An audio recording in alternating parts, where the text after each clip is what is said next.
Hello everyone, hope you're doing well. It's time to go through the season challenges for the Tropical Storm Battle Pass. The season challenges this time don't seem too bad. There is a few of them which definitely stand out as a bit odd, but more because of the vehicles that you have to use and make sure that you have at that time.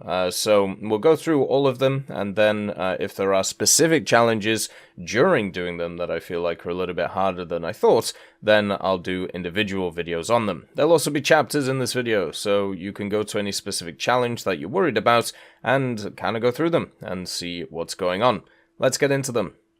The first challenge is Storm Tide, and this one is pretty simple. Destroy or help allied players destroy the specified number of player vehicles. So you basically have 3 weeks to get 250 kills and or assists. So basically that should just be done while playing. If you're playing the battle pass, doing the dailies and specials, that should be done pretty easily. Even after just 2 days of the battle pass and really not playing that much, I'm 66 out of 250. So that kind of gives you an idea of how quick that this can go, especially since it involves assists. So don't worry about it, you'll just get this one done anyway. Then you have Tsunami, which is win a specified number of battles while destroying at least one other player's vehicle, which is 35 battles. So basically a kill and a win in 35 battles. Once again, over 3 weeks, you'll do this anyway, doing all of the daily stuff. Just make sure to remember that all of these challenges require rank 3 vehicles, so if you are using anything lower than that, then you'll probably miss out, so just make sure to do rank 3 or above. Then you have Tropical Fire, which is set enemy vehicles on fire a certain number of times, and it's 80 times, so it's quite a lot. 80 times is not a small amount. I feel like when it comes to fires, there are certain things that you can do to make it a little bit easier. Obviously, aim for engine decks or fuel tanks on tanks if you really feel like it. But I honestly think naval is the way to go for these types of challenges. If you play destroyers or cruisers and then just spam HG at people, you'll get a ton of score, and also at the same time you'll cause a lot of fires. And you can rack up multitudes of fires even in one match. It's kind of like the help with repairing thing, right? With the help with repairing, it's actually the easiest to do in naval, because it automatically does it if you're near an ally. Well, if you spam HE at people, you are guaranteed to start fires on enemy ships, and therefore, you know, you can get that set enemy vehicles on fire a certain number of times pretty easily. Thundercloud is the next one, and this is where we get into that area where it's a little bit tougher because you have to use specified vehicles. It's destroy a specified number of player vehicles using each specified weapon. So an aerial bomb and a rocket or AGM. So it isn't rockets and AGM, so you don't have to worry about doing it with AGMs. You could just use standard rockets if you want. The place where I would do these types of challenges is in the mid-tiers. Right now, in mid-tiers, like Cass is extremely powerful. Even pretty much every nation now has some kind of machine which can bomb pretty effectively. Whether it's the P-47s and the P-51s from America, the Focke-Wulf 190s, or even the Bf-109s with their new bomb loads for Germany. For the Soviets, you have the I-185 or the LA-5FN or the IL-10. For the good old British, you have the Typhoons, which carry the 1,000-pounders. For Japan, the B-7A2 with its bombs, and then China, even with the P-47s, P-51s, and so on. Pretty much every nation has them in the mid-tiers. Go after vehicles which are open-topped, so you can overpressure them. With bombs, it should be quite easy. Rockets, it's a little bit harder just because of, you know, the fact that you have to aim them a little bit better. But once again, if you go after vehicles which are open-topped with rockets, you will just overpressure them, even if you land a rocket with a decent amount of HE filling near it, so you don't have to worry too much about getting it, you know, too close. So that's what you should do. If you want specific vehicles, which will actually be really good for this, F4U7. You know, the F4U7 in the French tech tree, it has access to 114 snebs, so you can just kind of turn up and then just hammer people with the rockets. Stuff like the Bearcat as well, it has the good old Tiny Tims, so Tiny Tims are actually really good against naval vessels, especially like PT boats, so you can overpressure them, but in ground as well. Once again, anything open-topped or anything with light armor, you will just straight up donk, so those are the vehicles I would go after. Thunderbird is the next one, and it's destroy the specified number of ground or naval player vehicles using a strike aircraft, and you have to destroy 20 vehicles with this. Now, the strike aircraft tag is one which isn't really on a ton of vehicles. It is a little bit better than it used to be. You know, you could use some like high-tier stuff like the Jaguars, for example, with their guided munitions, but once again, there's a bunch of mid-tier stuff which works really well for this. The AD series of planes, the AD2, the AD4, the AM1, for example, is also one which works fantastically well, especially in ground forces. And then for the USSR and China, you have the IL-10 series, the IL-10 1946 specifically, or even just the standard IL-10 with its 23mm, which is good in air realistic and ground realistic and air arcade and wherever else you can get it, like naval arcade and naval realistic. So for me, I think stuff like the IL-10 or the AM1 or the AD series should be prioritized for stuff like this. You'll get it done pretty quickly. The next one is Cannonade, and this is destroy a specific number of player vehicles using ground vehicle made weapons of various calibers. So less than 35mm, from 35 to 60, from 60 to 90, and then from 90 to 120, and then greater than 120. So this one, you have to kill 10 vehicles each with each of the different setups. So this one can be a little bit tough because finding vehicles which have all of these, especially if you're a person which doesn't only plays like one or two tech trees, you're going to really struggle with this one. So this one is where you're going to have to plan ahead from now to try and get a specific vehicle which has access to them. Less than 35mm, I mean, most AAs are less than 35mm, stuff like the BTR-ZD, the M53-59, the Istavak, the Bosvak, all the mid-tier AAs, apart from like the American and the Japanese ones with their 40mm, are below that 30mm point. So if you're struggling to use stuff like autocannons at higher echelons, like the 30mm with, you know, stuff like APFSDS, well, you could just use as mid-tier AAs and you could do really well from there. 35 to 60 is a bit odd. As I said, there are some vehicles with 40mm in the game that obviously can work pretty effectively. Stuff like the M19A1, M42 is around the place to be used, but they're not stuff which is, you know, the best in the business, but they're good enough. I think it's probably the way to put it. I wonder if secondary weapons also count towards this. I'm guessing they would at some point, but it's something to at least think about. So I would once again focus on AAs for this. You do have 57mm though for certain vehicles. For example, like the Churchill Mark III has a 57mm cannon on it. It is a rank 3 at 4.0, so you could maybe run that if you wanted to try and get it done. From 60 to 90 is the majority of mid-tier guns, so 76 Shermans, the Hellcats, you know, many different vehicles. So that one will actually be the easiest to do. And then the 90 to 120, once again, not exactly the easiest, but there are a decent amount of vehicles that have it, such as a lot of Soviet vehicles have the 100s, the 105s, and obviously the 115s. So if you have anything in like rank 5, you should be able to do this. Even stuff like the M60s, you know, you have the L7 and all of its copies that are around the place. And greater than 120. So I thought this would actually be quite tough to do, but there are some vehicles even at the lower tiers that you can do this with. 120 is usually, you know, the main gun of the high tier stuff, but stuff like the SU-152, for example, is a vehicle at rank 3 which you could use to be able to donk vehicles with it. You could use the FV4005 if you really feel like it. Stuff like that could work very well with its 183mm. Also, there are, you know, other vehicles such as, once again, China, which has access to the ISU-152, so you could use the big old donkey guns in the place, and it could work pretty well. The greater than 120 and the from 35 to 60 is probably the hardest, but not impossible.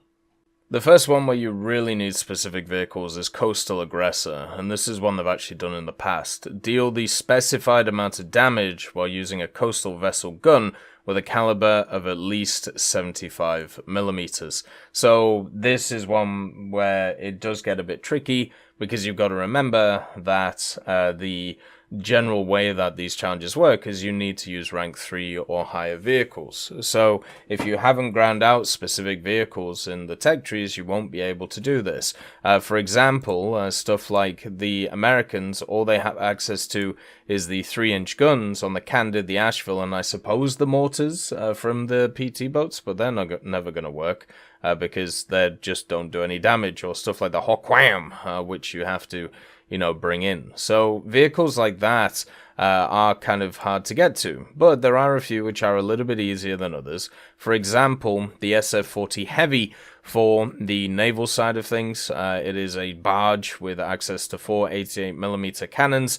That is probably the easiest to do in the German tech tree for something like this, but there are other options. For example, in the Soviet tech tree, you do have a ton of like these armored boat ideas which have armor in the center of them and also have a lot of tank turrets on them. So 75mm or 76mm guns, 85mm guns, things like that may be the way to go with the vehicles. So the armored boats from the Soviets is probably the best. For the British, you're struggling once again. You pretty much just have the Fairmile, which isn't even high enough. So I suppose the Peacock, but getting to that in time is just not going to be worth it.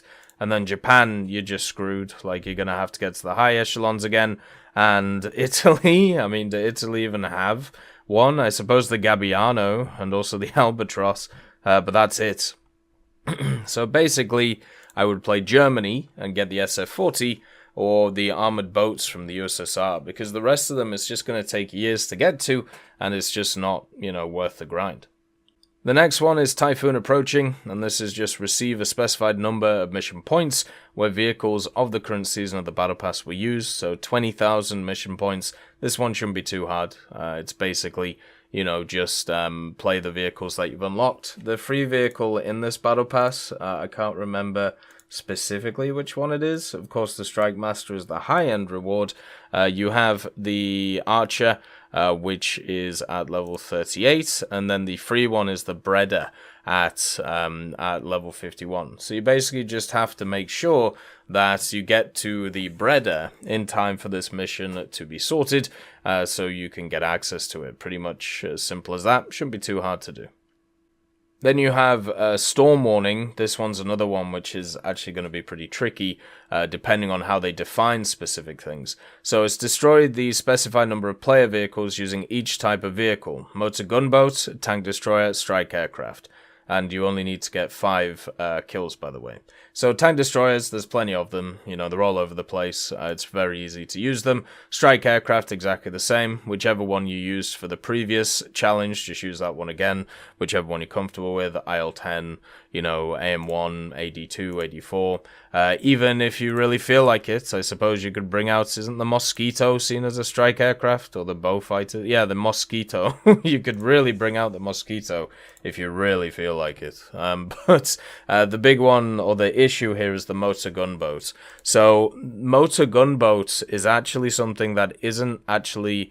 A lot of vehicles are not classed as motor gunboats. They're actually classed as motor torpedo boats or motor torpedo gunboats in the coastal fleet. And I don't know if motor torpedo gunboats count for this. So since it specifies motor gunboat, you are incredibly limited on the options that you can get access to. So, for example, for America, you have to get to the Elco 77-footer PT-59 or the Kim Kui. So it's not too hard, you just have to get to those, and then you're good. So you have the motor gunboats going around. Like, for example, even the Zippo is an armored gunboat. Now, does that count? Probably not.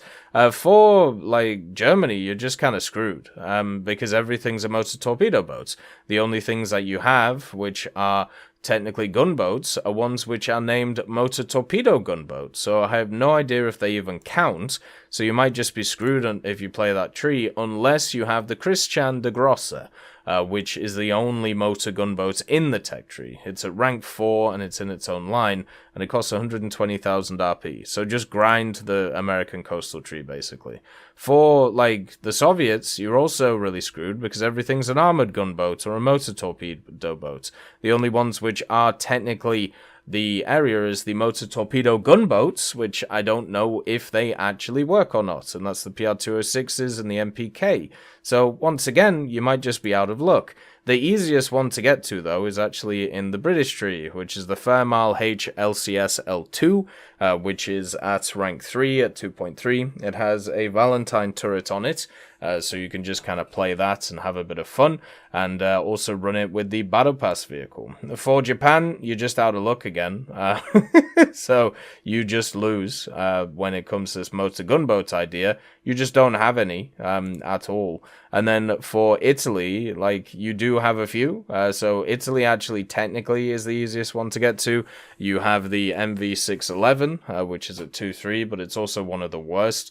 So definitely not worth it. So yeah, you can see that the pickings are slim when it comes to motor gunboats, and half of them are not even labeled motor gunboats. They're motor torpedo gunboats, and I have no idea if they work. But basically, what you need to grind out is the PT-59 or the PT-59 for the Americans, or the Fairmile HLCSL2. Those are the easiest to get to and also will be useful in future events.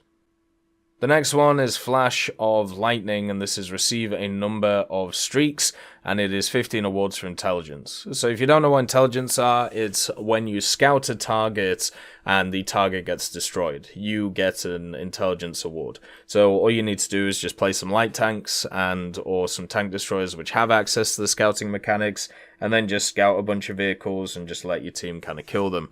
There's light tanks at pretty much every BR. The higher you go to, the more people usually pay attention to the map. So for example, something like 9.0 or 8.7 for the Soviets might be really good for this. The BMP-2, the Object 685, and also the BMP-3.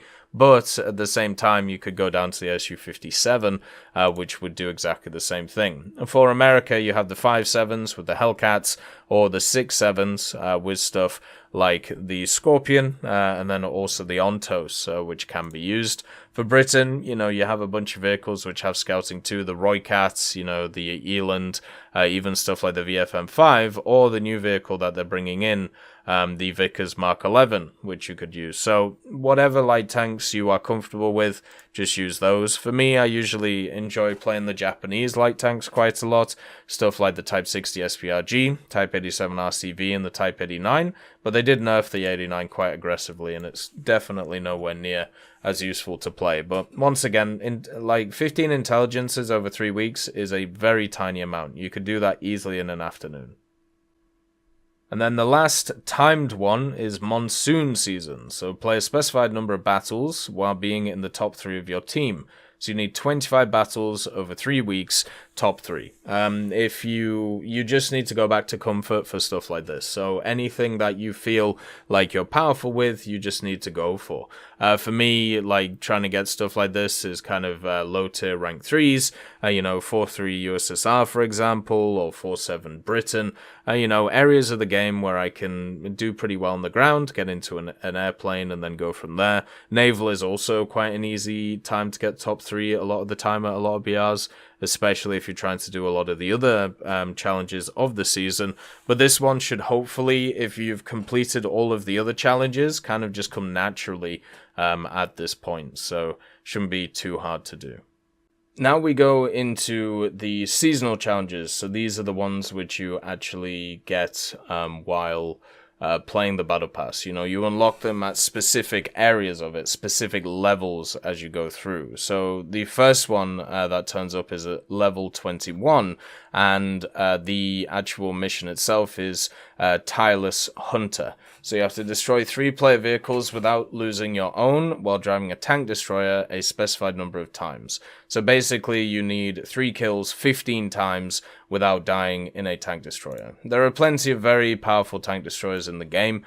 Many of them are at the lower echelon. Usually tank destroyers kind of peter out as it goes up. But things like the M36, for example, especially a first spawn at M36, can be incredibly powerful during this period of time. And also, for example, the USSR, they've actually downtied a lot of their SPGs over time because they're just no good. So stuff like the 268, the 12254 specifically works incredibly well for stuff like this.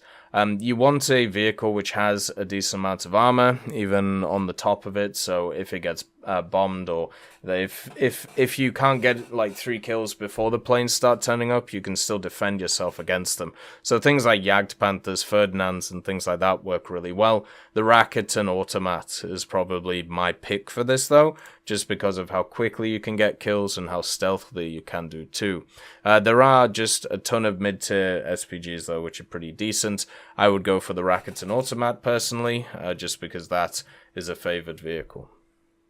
Now, Age of Discovery is the next Battle Pass challenge. It's the second one that you can get, and it appears at level 40. This one should be in the back of your head at all times because of the fact that you need to play the specified number of missions in vehicles of a specified number of nations. So you need to play 5 missions each in 8 different nations. Now, there are 10 nations in the game at the moment in War Thunder, so you have to play 80% of them at least, 5 times. And you need to do it rank 3 and above in one of their tech trees. So you just have to make sure that at some point you have all of the different tech trees ground out to, rank 3, so you can do this going forward. Now, I've always recommended, even as new players, one of the most important things to do in the game is to actually get every tech tree to rank 3, just because of the fact that you can now use everything for events, daily specials, all this stuff. But if you haven't done that, it's now time to do that. And it's now time to get at least, parts of these tech trees to rank 3. Usually the easiest way to grind tech trees is in aviation, if you are struggling to get them up there. There are a ton of tech trees which are pretty simple to get through from a aviation point. Stuff like Sweden, for example, is still incredibly thin when it comes to its aviation. Israel, you'll unlock if you have like another nation up to a specific point.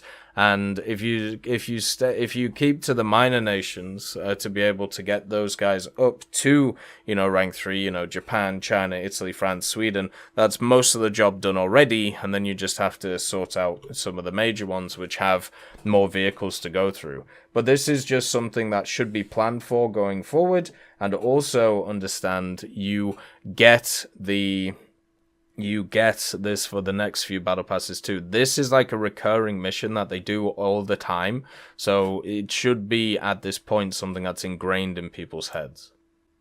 Then you have Awakening the Volcano, which is play a specified number of battles whilst destroying at least one other ground, surface, and aerial vehicle and capturing 1 point in each of the following modes: air battles, ground battles, naval battles. And you need to do 3 missions on each mode. This is the last season challenge, and it is also one of the worst challenges in the game. You get it at level 60, and if you look at it from the outset, so you need to destroy a ground or surface one, an air vehicle, and then you got to capture 1 point. So in naval, you're looking at doing it at low tiers, and also coastal, 2, 3, 2, 7, so you can run around in MTBs, go quick, get a cap, get a naval kill, and then when the aircraft start coming in, you can start bopping them, The other thing you could maybe do it in is, if you want to play like Soviets, you could do 4-3 with the SKR-7. And also with the SKR-1, and maybe a coastal vehicle, so you could cap a zone with the first spawn with the coastal vehicle, and then try and get the kills with the SKR-7. Since it has HEVT, it's very good against aviation, and also at the same time you can donk destroyers with it too. So that's a way to do it. In ground, you can do this at mid-tiers with any lineup which has access to an AA, has access to a air superiority fighter. Just get in a light vehicle quickly, get on a map which is a 3 domination, where you have a home domination, basically, so one that's closer to you, speed to it, get it captured. And then from there, all you have to do is just destroy 1 ground vehicle and 1 air vehicle. So an air superiority fighter with some bombs, P-51, P-47, easy to do in many different tech trees. The one which is a pain is the fact that you have to in air battles, and the only place you could really do this efficiently in air battles is Air AB. And Air AB, you have 2 separate game modes which turn up. The first one is Ground Strike, and then the second one is Domination.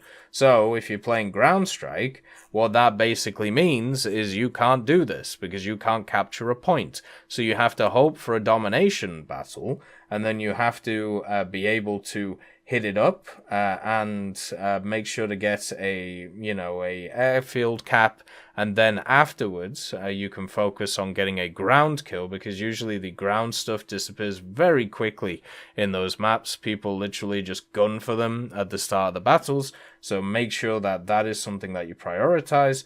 And then, you can always do the cap afterwards. So it might be worth, depending on the map, to go for the ground vehicle first, then go for the cap, then go for the kill. And this is just going to be a pain.